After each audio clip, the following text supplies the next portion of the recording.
السلام علیکم ورحمۃ اللہ وبرکاتہ۔ نحمدہ ونصلی علی رسولہ الکریم، اما بعد، اعوذ باللہ من الشیطان الرجیم، بسم اللہ الرحمن الرحیم۔ یا ایھا النبی اذا طلقتم النساء فطلقوہن لعدتہن۔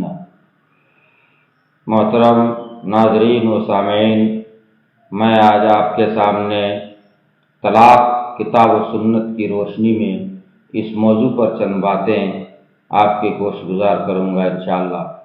اللہ تعالیٰ نے اس آیت کے اندر جو سورہ طلاق کی آیت ہے، اللہ فرماتا ہے کہ اے نبی، جب تم عورتوں کو طلاق دو تو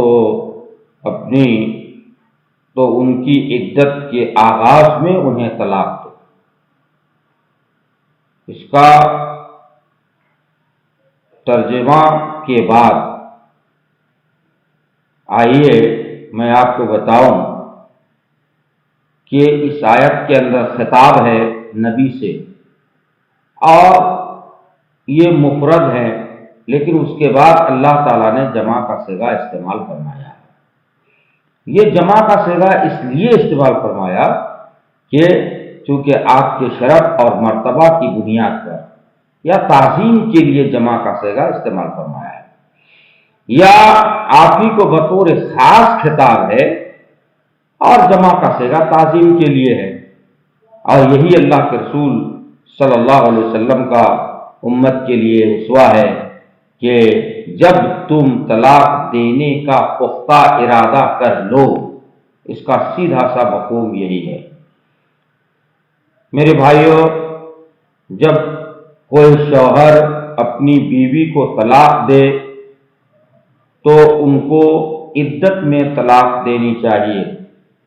اب عدت سے مراد کیا ہے؟ سلف صالحین اس سے کیا مراد لیتے ہیں؟ عدت سے مراد الطہر من غیر جماع، یعنی ایسے طہر میں طلاق دی جائے جس میں شوہر نے اپنی بیوی سے جماع نہ کیا۔ اور یہ قول حضرت ابن عمر سے بھی روایت ہے، عطا، مجاہد، سعید بن مسیب اور دیگر تابعین اعظام سے یہ قول مروی ہے۔ دوسری بات یہ ہے کہ آدمی طلاق دے تو حیض کی حالت میں طلاق نہ دے، اور سیدھے سلف صالحین نے یہ بیان فرمایا لا یطلقها وهي حائض ولا فی طور قد جامعها فیہا ولكن یطلقها حتی اذا حاضت وطہرت طلقها تطلیقا۔ یہ قول فرماتے ہیں علی ابن ابو طلحہ حضرت ابن عباس سے کہ شوہر اپنی بیوی کو حیض کی حالت میں طلاق نہ دے، اور نہ ہی ایسے طہر میں طلاق دے جس میں اس نے اپنی بیوی سے جمع کیا ہے، اور اس کو اسی طریقے سے چھوڑ دے۔ جب وہ حائضہ ہو پھر پاک ہو جائے تو ایک طلاق دی جائے، طلاق واقع ہو جائے گی۔ یہ طلاق کا اصول ہے۔ اس کے بعد ایک بحث اور ہے کہ کیا حالت حیض میں طلاق واقع ہوگی یا نہیں ہوگی۔ اس سلسلے میں علماء محدثین کے دو گروہ ہیں، اور سب کے پاس اپنے اپنے دلائل موجود ہیں۔ ایک گروہ کا تو مسئلہ یہ ہے کہ یہ طلاق بدعی ہے، اور طلاق بدعی بھی واقع ہو جاتی ہے، اس لیے حالت حیض میں طلاق واقع ہو جاتی ہے۔ لیکن علامہ ابن تیمیہ، علامہ ابن قیم ان دونوں نے یہ بیان فرمایا ہے کہ چونکہ حالت حیض میں طلاق دینا جائز ہی نہیں ہے، اس لیے یہ طلاق واقع نہیں ہوگی۔ اس لیے کہ نبی کریم صلی اللہ علیہ وسلم نے ارشاد فرمایا ہے من احدث فی امرنا ھذا ما لیس منہ فہو رد، اس لیے یہ مردود ہے۔ اب یہ ہے کہ احکام کے اعتبار سے آپ کو سمجھنا ہے کہ طلاق کی دو قسمیں ہیں، ایک تو طلاق سنی اور ایک طلاق بدعی۔ طلاق سنی یہ ہے کہ ان یطلقها طاہرہ من غیر جماع او حاملا قد استبان حملها، شوہر ایسے طہر میں طلاق دے جس طہر میں اس نے جمع نہ کیا ہو، یا ایسے حمل میں طلاق دے جس کا حمل ظاہر ہو چکا ہو. اور دوسری قسم ہے طلاق بدعی. طلاق بدعی ان یطلقها فی حال الحیض او فی طہر ترجمہ کی ہے، یعنی حالت حیض میں طلاق دے دے یا پھر ایسے طہر میں طلاق دے جس طہر میں اس نے اپنی بیوی سے جمع کیا ہے. محدثین نے کہا کہ طلاق بدعی ہونے کے باوجود بھی وہ طلاق واقع ہو جاتی ہے، اور ابن قیم اور علامہ ابن تیمیہ ان دونوں کا مسئلہ یہ ہے کہ یہ طلاق واقع نہیں ہوتی ہے.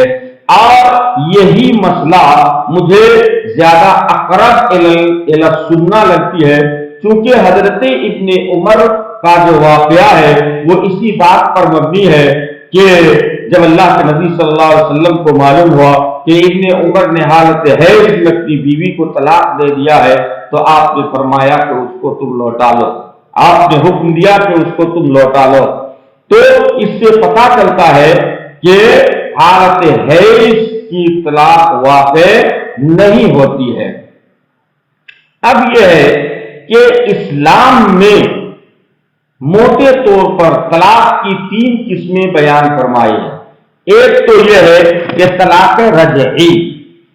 طلاق رجعی یہ ہے کہ طلاق دینے والا عدت گزرنے سے پہلے اپنے قول یا فعل سے طلاق واپس لے سکتا ہے. عدت کیا ہے؟ 3 ہے یا 3 طہور. 3 ہے یا 3 طہور کے درمیان شوہر اپنی بیوی کو لوٹا سکتا ہے. اس کو کہتے ہیں طلاق رجعی. دوسری قسم ہے طلاق بائنہ. بائنہ یہ ہے کہ شوہر اپنی بیوی کو طلاق دے لیکن عدت کے درمیان وہ نہ لوٹائے اور پھر عدت گزر جائے تو یہ طلاق بائنہ ہوا کرتی ہے. اس کا حکم یہ ہے کہ اگر وہ دوبارہ اس کو لوٹانا چاہے تو نکاح جدید کے ذریعے سے اس کو لوٹائی جا سکتی ہے. تیسری قسم ہے طلاق مغلظہ. طلاق مغلظہ یہ ہے کہ الگ الگ اوقات میں شوہر نے الگ الگ طہور میں شوہر نے 2 طلاقیں دے چکا تھا، پھر تیسری طلاق ایک الگ طہور میں دیا ہے. اس کو کہتے ہیں طلاق مغلظہ، اور اس کے بعد بیوی ہمیشہ کے لیے حرام ہو جاتی ہے. اگر دوبارہ اپنی بیوی کو اپنی زوجیت میں رکھنا چاہے تو اس کا حکم قرآن مجید کے اندر بیان فرمایا کہ فَإِن طَلَّقَهَا فَلَا تَحِلَّ لَهُ مِن بَعْدُ حَتَّى تَنكِحَ زَوْجًا غَيْرَهُ، یعنی اس کی وہ مطلقہ مغلظہ کسی دوسرے مرد سے شادی کرے اور شادی کرنے کے بعد وہ شوہر ثانی اپنی مرضی سے طلاق دے دے تو پھر وہ عورت عدت گزارنے کے بعد اپنے شوہر اول سے دوبارہ شادی کر سکتی ہے. اس کو کہتے ہیں طلاق مغلظہ. اس موقف کے تحت کچھ لوگ اس کو دوسرے ڈھنگ سے تعبیر کر لیتے ہیں اور شریعت کے ساتھ کھلا مذاق کرتے ہیں. ٹھیکے کی شادی ہو جاتی ہے، 3 طلاق دینے کے بعد یہ شرط لگا دی جاتی ہے کہ تم اس عورت سے شادی کر لو، شادی کرنے کے بعد تم چھوڑ دینا تو ہم شادی کر لیں گے. یہ شریعت کے اندر حرام ہے اور اس کو اصل حلالہ کہتے ہیں، اور حلالہ کرنے والے حلالہ کروانے والے دونوں پر نبی کریم صلی اللہ علیہ وسلم نے لعنت فرمائی ہے. لہذا یہ طلاق مغلظہ کی صورت ہے. اس کے بعد آئیے کہ اس آیت کے آگے اللہ تعالیٰ نے فرمایا ہے لا تخرجوهن من بیوتهن ولا یخرجن الا ان یأتین بفاحشۃ مبینہ. اس کا مطلب یہ ہے کہ تم طلاق دینے کے بعد اپنی بیوی کو اپنے گھروں سے مت نکالو اور نہ ہی بیوی اپنے شوہر کے گھر سے نکل جائے، لیکن اگر وہ فاحشہ مبینہ ہو تو اس عورت کو اپنے شوہر کے گھر سے نکال دی جائے گی. یہ صریح حکم ہے. اب یہ ہے کہ محدثین نے سلف صالحین نے جو بیان فرمایا ہے کہ اس مدت میں شوہر کے لیے نفقہ بھی واجب ہے، سکنا بھی واجب ہے، اور اس کے جتنے لوازمات ہیں سب کچھ واجب ہے. اس لیے عدت تک شوہر اپنی عورت کو گھر سے نہ نکالے. عورت بھی نہ نکلے عورت بھی اگر غصے سے نکل جاتی ہے کہ جب تم نے طلاق دے دیا تو میں تمہارے گھروں ہی میں نہیں رہوں گی، تو وہ عورت بھی غصہ کر کے نہ نکلے۔ لیکن فاحشہ مبینہ کیا چیز ہے؟ فاحشہ مبینہ یہ ہے کہ عام طور پر سلف نے، جیسا کہ ابن مسعود نے، ابن عباس نے یہ بیان فرمایا ہے کہ فاحشہ مبینہ سے مراد زنا، اگر زنا کی وہ مرتکبہ ہو جاتی ہے تو پھر ایسی صورت میں شوہر کے گھر میں عدت گزارنے کا اس کا کوئی حق نہیں ہے۔ اسی طریقے سے دیگر محدثین نے یہ بیان فرمایا ہے کہ فاحشہ مبینہ سے مراد بہت زیادہ زبان دراز عورت ہو، ناشزا عورت ہو، نافرمان ہو، تو ایسی عورت کو اپنے شوہر کے گھر میں عدت گزارنے کا حق حاصل نہیں ہے۔ اللہ تعالیٰ نے آگے یہ بھی بیان فرمایا کہ اس کی بڑی حکمت ہے، طلاق دینے کے بعد بیوی کو گھروں سے نہ نکالنے کی ایک بڑی حکمت یہ ہے کہ بیوی جب اپنے شوہر کے گھر میں رہے گی تو ممکن ہے کہ شوہر کو اس کا اٹھنا بیٹھنا، اس کی چلن اور اس کی خوبصورتی یا اس کا دوپٹہ یا اس کے پاجیب کی جھنکار کوئی ایسی چیز پسند آ جائے اور شوہر اپنی بیوی کی جانب مائل ہو جائے اور شوہر اپنی بیوی کو لوٹا لے۔ اس لیے اللہ تعالیٰ نے فرمایا لا تدری لعل اللہ یحدث بعد ذلک امرا، یہ نیا معاملہ پیدا فرما دے، اور نیا معاملہ کیا ہے؟ یہ رجعت ہے۔ دوسری بات یہ ہے کہ نیا معاملہ کا مطلب یہ ہے کہ شوہر طہر کی حالت میں ایک ہی طلاق دے، ایک بارگی یا ایک ہی مجلس میں شوہر اپنی بیوی کو 3 طلاق نہ دے۔ مثلا شوہر یہ نہ کہے کہ تمہیں 3 طلاق میں نے دے دیا، یا شوہر یہ نہ کہے کہ طلاق طلاق طلاق۔ تو اس طرح کی اگر طلاق شوہر ایک بارگی دیتا ہے تو سنت کی روشنی میں، صحیح احادیث کی روشنی میں ایک بارگی کی 3 طلاقیں ایک طلاق رجعی واقع ہوتی ہے۔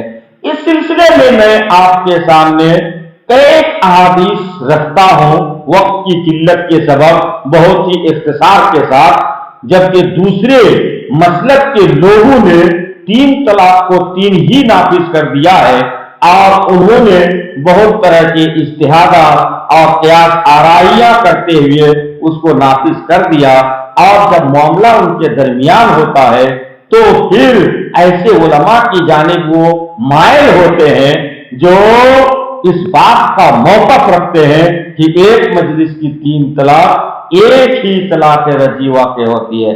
آئیے سب سے پہلی دلیل میں آپ کے سامنے رکھتا ہوں میرے محترم بزرگوں اور دوستوں۔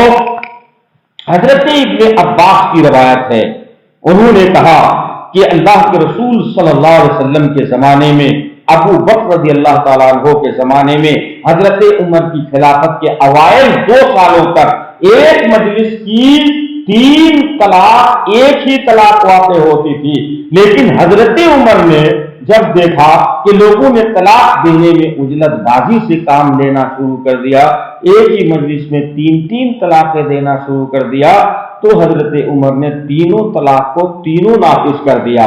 یہ حضرت عمر رضی اللہ تعالیٰ عنہ کا ایک تعزیری اور اجتہادی حکم تھا، ایک فرمان تھا، ایک آرڈیننس تھا جو تعزیر کے طور پر بیان فرما دیا تھا، ورنہ حضرت عمر سے بھی یہ بات ثابت ہے اور صحیح اثر کی بنیاد پر کہ حضرت عمر نے ایک مجلس میں 3 طلاق دینے والوں کو درے بھی لگوائے۔ اگر حضرت عمر 3 طلاق کو 3 ہی نافذ کر دیتے تو پھر درہ لگانے کی نوبت کیوں آتی؟ اور پھر آپ کو غور کرنا پڑے گا، منہج سلف کی طرف جانا پڑے گا کہ نبی کے زمانے میں جب 3 طلاق ایک طلاق ہوتی تھی تو یہی ہمارے لیے قابل حجت ہے، اور اس کے علاوہ دوسری کوئی چیز قابل حجت نہیں ہے، کیونکہ نبی کا فرمان بالکل صحیح ترین حدیث سے ثابت ہے، اور یہ صحیح مسلم کی حدیث ہے۔ ایک واضح ترین دلیل میں آپ کے سامنے اور رکھتا ہوں کہ اللہ کے نبی صلی اللہ علیہ وسلم کے زمانے میں ایک مرد نے ایک ہی مجلس میں 3 طلاق دے دیا۔ دینے کے بعد کافی وہ غمگین ہوا کہ اب کیا کیا جائے، کہ میں اپنی بیوی سے محبت بھی کرتا ہوں اور ایک ہی مجلس میں 3 طلاق دے دیا، تو اللہ کے رسول صلی اللہ علیہ وسلم سے اس صحابی نے مسئلہ پوچھا تو آپ نے فرمایا کیف طلقتہا، تم نے اپنی بیوی کو کیسے طلاق دیا؟ اس نے کہا کہ اللہ کے نبی طلقتہا ثلاثا، میں نے اس کو 3 طلاق دے دیا۔ آپ نے فرمایا فی مجلس واحد، ایک ہی مجلس میں؟ کہا کہ ہاں اللہ کے نبی میں نے اس کو ایک ہی مجلس میں 3 طلاق دے دیا ہے۔ آپ نے فرمایا فرجعھا ان شئت، تم کیا کرو اپنی بیوی کو لوٹا لو اگر چاہو تو۔